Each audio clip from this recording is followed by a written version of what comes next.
This is the Washington Week Webcast Extra.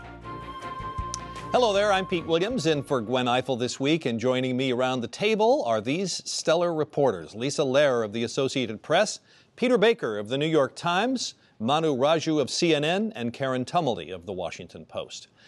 There were 7 Republican candidates on the main debate stage Thursday night, but there was also a so-called undercard debate featuring 3 candidates: Carly Fiorina, Mike Huckabee, and Rick Santorum. Rand Paul boycotted the event, saying he should have been at the adults' table. So, Karen, what is the status of those undercard candidates, and how do they try to break through? Well, I think at this point it's getting almost impossible to do that. And in fact, the previous star of the undercard debate, Lindsey Graham, was the South Carolina senator, was sitting in the audience, and the next morning endorsed Jeb Bush. So, I think this is all of these people men and women can go on in part because they have these super PACs that can keep them going. But these are the people who are pretty much run out of gas. But do they hope that something horrible happens to the frontrunners and they'll be ready to go? And I think, Carly Fiorina managed to go from the undercard table to the grown-ups table, and now she's back at the undercard. So there's a little bit of movement there. Okay. Hillary Clinton on the Democratic side is sending surrogates far and wide to help her run, including her husband Bill and her daughter Chelsea. Some of the Republican candidates, notably Donald Trump, have taken shots at the former president. But listen to what Bernie Sanders had to say last week. Look, Hillary Clinton is not Bill Clinton. What Bill Clinton did, I think we can all acknowledge, was totally disgraceful and unacceptable. But I am running against Hillary Clinton. I'm not running against Bill Clinton, though I gather he's been in Iowa recently. So I'm not going to bring that up, even though I just did. So is Bill Clinton a liability or an asset? It's a fascinating dynamic on the campaign trail, and not only because you have this pretty unprecedented situation, other than with Hillary Clinton 8 years ago, where you have a candidate with a former president as a spouse, but he remains incredibly popular. He gets huge crowds wherever he goes, and everyone wants a selfie. At the same time, there's the baggage of the impeachment and the various scandals, and a lot of the achievements of his time in office are now being seen in a totally different lens in today's Democratic Party. So things like the crime bill or Glass-Steagall now are sort of the underpinnings of Bernie Sanders' campaign and the critique against his wife. So it's really interesting to watch that play out. I was at several of his rallies this past week in New Hampshire, and I talked to a number of voters who said, "Oh yes, I love Bill Clinton. It was so wonderful to see him, but my heart's with Bernie Sanders." Yeah. But he still has that buzz. He still has the excitement factor. He does. He's not, he's doing this very cautiously. He's not doing interviews. He's not chatting up with the press. At one point, someone got a question in and they asked him about Bernie Sanders. He said, "I'm not going there."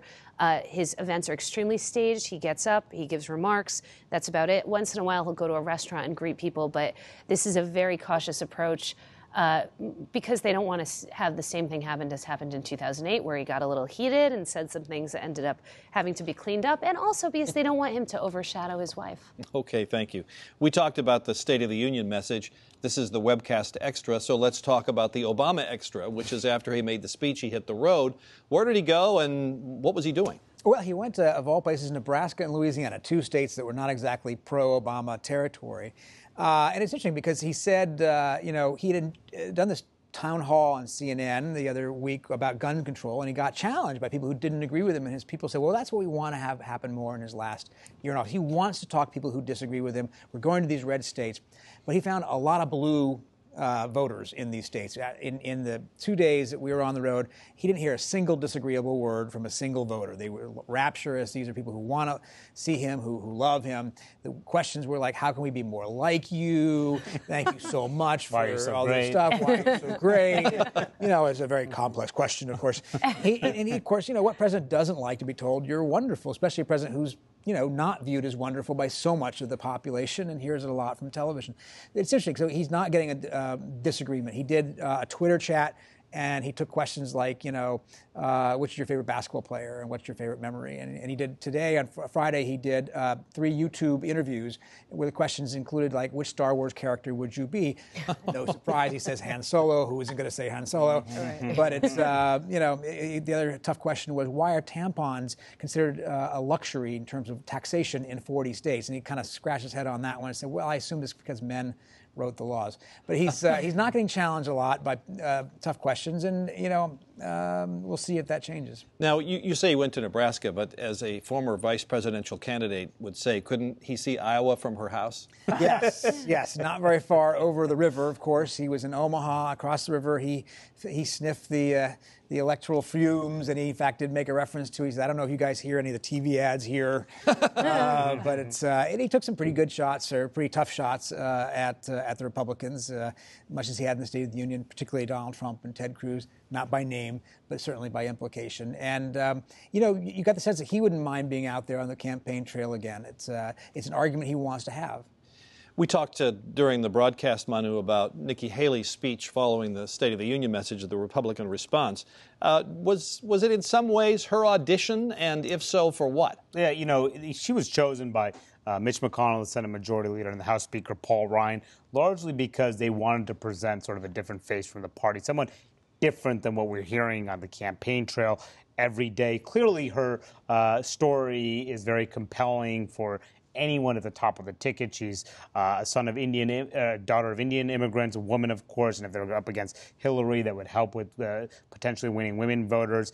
She is liked by a lot of conservatives, but she's not universally liked by conservatives. In fact, in South Carolina, she's had a lot of battles with the state legislature. A lot of South Carolina conservatives don't necessarily like her as much as the party establishment does.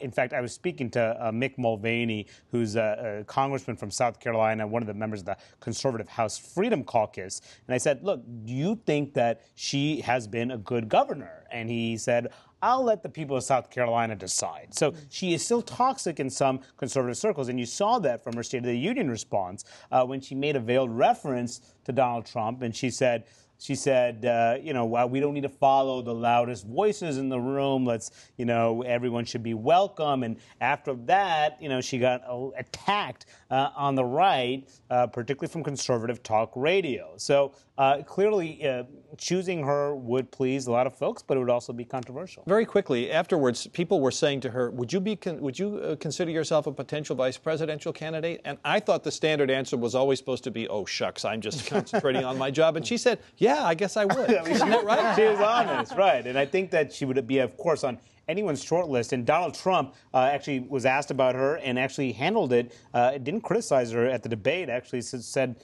some nice things about her. So who knows? It could be Trump, Haley. But then said he bore the mantle of anger proudly. Exactly. He was ready for that, too. Yeah. Right, yeah. All right. Thank you all very much. That'll have to wrap it up for now.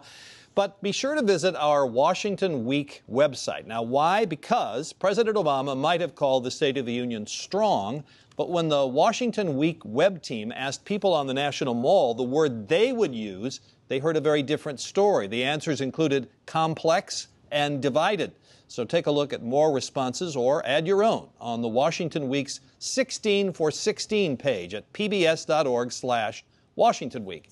I'm Pete Williams. Gwen will be back next week for another edition of the Washington Week Webcast Extra.